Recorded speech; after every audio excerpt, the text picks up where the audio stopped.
CM ನಿನ್ನೆ ಒಂದು ಹೇಳಿಕೆ ಕೊಟ್ಟಿರೋದು ಹೈಕಮಾಂಡ್ ಒಪ್ಪಿದ್ರೆ ಮಾತ್ರ 5 ವರ್ಷ ಇರ್ತೀನಿ ಅಂತ. ಇಷ್ಟು ದಿನ ನಾನೇ 5 ವರ್ಷ ಅಂತ ಇದ್ರು. ನಾನೇನು ಹೇಳಿದೆ ಹೇಳಿ? ಪ್ರತಿ ಯಾರ್ಯಾರು ಹೇಳಿಕೆ ಕೊಟ್ಟಿದ್ದಾರೆ ಅದು ಯಾವುದೂ ಸಮ್ಮತವೇ ಇರೋದಿಲ್ಲ. ನಮ್ಮ ರಾಷ್ಟ್ರೀಯ ನಾಯಕರ ತೀರ್ಮಾನವೇ ಅಂತಿಮ ತೀರ್ಮಾನ ಆಗಿರುತ್ತೆ. ಅವರು ಏನು ಹೇಳ್ತಾರೆ ಅದನ್ನೇ ನಾವು ಪಾಲನೆ ಮಾಡೋದಂತ ನಾನು ಯಾವಾಗಲೂ ಹೇಳಿದ್ದೀನಿ. ನಾನು ಸಿ ಎಂ ಆಗ್ಬೇಕಂದ್ರೆ ಆಗೋದಿಲ್ಲ, ನಾನು ಮಂತ್ರಿ ಆಗ್ಬೇಕಂದ್ರೆ ಆಗೋಕ್ಕಾಗಲ್ಲ. ರಾಷ್ಟ್ರೀಯ ನಾಯಕರು ತೀರ್ಮಾನ ಮಾಡಿದರೆ ಮಾತ್ರ ಅದು ಸಾಧ್ಯ ಆಗುತ್ತೆ ಅಂತ ನಾನು ಹೇಳಿದ್ದೇನೆ. ಹಾಗಾಗಿ ಅವು ಸಾಹೇಬರು ಹೇಳೋದು ಸತ್ಯ ಇದೆ. ಅದು ರಾಷ್ಟ್ರೀಯ ನಾಯಕರು ಏನು ತೀರ್ಮಾನ ಮಾಡ್ತಾರೆ ಅವರು ಮುಂದುವರಿಸಂದ್ರೆ ಮುಂದುವರಿತಾರೆ, ಬೇಡ ಅಂದರೆ ಅವರ ಏನು ಪಾತ್ರ ಇದೆ ಅದು ಮಾಡ್ತಾರೆ. ಅದು ಹಾಗೆ ಹೇಳಿದ್ದಾರೆ, ಸಹಜವಾಗಿ ಹೇಳಿದ್ದಾರೆ. ನಾವು ಹೇಳಿದ್ದು ಅದೇನೆ.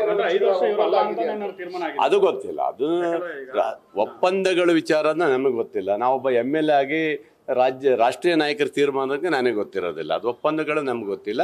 ಬಟ್ ಸಹಜವಾಗಿ ಏನಾದರೂ ತೀರ್ಮಾನ ಮಾಡೋದಿದ್ರೆ ಅದು ರಾಷ್ಟ್ರೀಯ ನಾಯಕರೇ ತೀರ್ಮಾನ ಮಾಡ್ತಾರೆ. ಅದರಿಂದ ಆ ಸಮಸ್ಯೆ ಬರಲ್ಲ ಅನಿಸ್ತದೆ ನನಗೆ. ನೋಡಿ ಒಂದು ತಿಳ್ಕೊಳ್ಳಿ, ಒಂದು ಮುಖ್ಯಮಂತ್ರಿ ಸ್ಥಾನಗಳಿಗೆ ಮುಂದೆ ಚರ್ಚೆ ಆಗೋತ್ತಿಗೆ OBCಯ ಮುಖ್ಯಮಂತ್ರಿಗೆ ಆಗಬೇಕು ಅನ್ನೋದು ಚರ್ಚೆ ಬರುತ್ತೆ. SC ST ಇದರಲ್ಲೂ ಬರುತ್ತೆ. ಎಲ್ಲ ಹಿಂದುಳಿದ ವರ್ಗದಲ್ಲೂ ಎಲ್ಲರೂ ಭಿಕ್ಷಾಗಿ ಬರ್ತಾರೆ, ಇಲ್ಲ ಅಂತೆಲ್ಲ. ಅವತ್ತು ಸಭೆ ಮಾಡೋದು ಇನ್ನೊಂದು ಮಾಡೋದು ಅವ್ರ ವೈಯಕ್ತಿಕ ಇರುತ್ತೆ.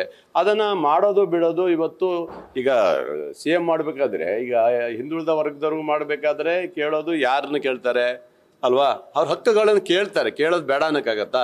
ಈಗ ಜಾರಕಿಹೊಳಿ ಅವರು ಸಾಹೇಬರು ಅವರು ಇವರೆಲ್ಲ ಸೇರಿ ಚರ್ಚೆ ಮಾಡಿದ್ದು, ಮಹದೇವಪ್ಪನವ್ರು ಚರ್ಚೆ ಮಾಡಿದ್ದಾರೆ, ಪರಮೇಶ್ವರ್ ಚರ್ಚೆ ಮಾಡಿದ್ದಾರೆ. ಏನು ತಪ್ಪೇನಿದೆ? ಮಾಡಲಿಕ್ಕೇನು ಅವಕಾಶ ಇದೆ. ಅದು ಕೊಡೋದು ಬಿಡೋದು ನಮ್ಮ ರಾಷ್ಟ್ರೀಯ ನಾಯಕರು ತೀರ್ಮಾನ ನಾವು ಹೇಳಿದ್ದೀವಿ. ಹಾಗೆ ಹಿಂದೆ ಹೇಳಿದ್ದು ನಾನು ಅದಕ್ಕಾಗಿ ಹೇಳಿಲ್ಲ ಮರೆ, ಮಂತ್ರಿಗಳಿಗೆ ಹೇಳಿದ್ದು. ಮಂತ್ರಿಗಳು ಇದಕ್ಕೆ ಅಥವಾ 2.5 ವರ್ಷ ಕೊಟ್ಟರೆ ಮತ್ತೊಂದಿಷ್ಟು ಜನರಿಗೆ ಅವಕಾಶ ಸಿಗಬಹುದು ಅಂತ ನಾನು ಹಿಂದೆ ಹೇಳಿದ್ದೀನಿ. ಆವಾಗ 20 ತಿಂಗಳು ಅಂತ ಹೇಳಿಲ್ಲ. 20 ತಿಂಗಳು ಅಂದರೆ ಪ್ರತಿ ಇವರಿಗೂ ಅವಕಾಶ ಸಿಗುತ್ತೆ ಕೊಡಿ ಅಂತ ಹೇಳಿದ್ದೀವಿ. ಈಗ 2.5 ವರ್ಷ ಆದ ನಂತರ ಅವಕಾಶ ಬೇರೆಯವರಿಗೆ ಅವಕಾಶ ಕೊಡ್ಲಿಕ್ಕೆ ಅವಕಾಶ ಕೊಡಿ ಅಂತ ಕೇಳ್ತೀವಿ ಅಷ್ಟೇ. ಯಾರು ಮೊನ್ನೆ ಎಲ್ಲ ದೆಹಲಿ ಹೋಗಿ ಬಂದಿದ್ದೀವಿ, ನಾವು ಕೇಳಿದ್ದೀವಿ, ನಾವು ಮಂತ್ರಿ ಆಗ್ಬೇಕಂತ ಕೇಳಿದ್ದೀವಿ, ಅವಕಾಶ ಕೊಡಿ ಅಂತ ಕೇಳಿದ್ದೀವಿ. ಅವೆಲ್ಲ ಸಹಜವಾಗಿ ಕೇಳ್ತೀವಿ. ಕೊಡೋದು ಬಿಡೋದು ನಮ್ಮ ಹೈಕಮಾಂಡು, ನಮ್ಮ ರಾಜ್ಯ ನಾಯಕರ ತೀರ್ಮಾನ.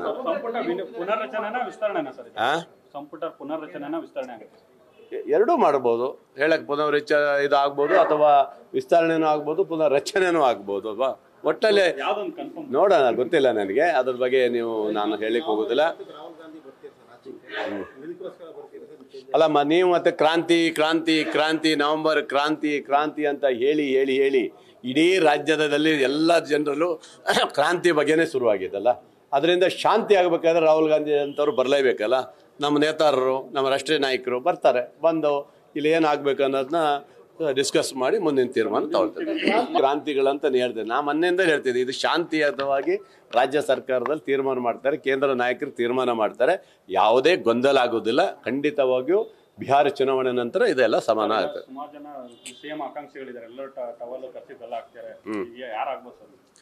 ನೋಡಿ, CM ಆಗ್ಬೇಕನ್ನೋದು ಹಿರಿಯ ಯಾರು ಇದ್ದಾರೆ, ಮಂತ್ರಿಗಳಿದ್ದಾರೆ, ಕೇಳ್ತಾರೆ. ಅದ್ರಲ್ಲಿ ಸಹಜವಾಗಿ ಇಲ್ಲ ಅಂತ. ಈಗ ನಾನು ಮಂತ್ರಿ ಕೇಳ್ತೆ ಅಲ್ವನ್ರಿ, ನನಗೆ ಮಂತ್ರಿ ಆಗಬೇಕನ್ನೋ ನಾವು ಸೀನಿಯರ್ ಇದ್ದೀನಿ, 3 ಸರಿ ಗೆದ್ದಿದ್ದೀನಿ, ಒಬ್ಬ ಹಿಂದುಳಿದ ವರ್ಗದಲ್ಲಿ ಬಂದಿದ್ದೀನಿ, ನನಗೊಂದು ನಾಯಕತ್ವ ಕೊಡಿ, ನನಗೊಂದು ಮಂತ್ರಿ ಸ್ಥಾನ ಕೊಡಿ ಅಂತ ಕೇಳ್ತೀನಿ. ನನ್ನ ಹಕ್ಕು ಕೇಳಕ್ಕೆ ಏನು ತಪ್ಪಿದೆ?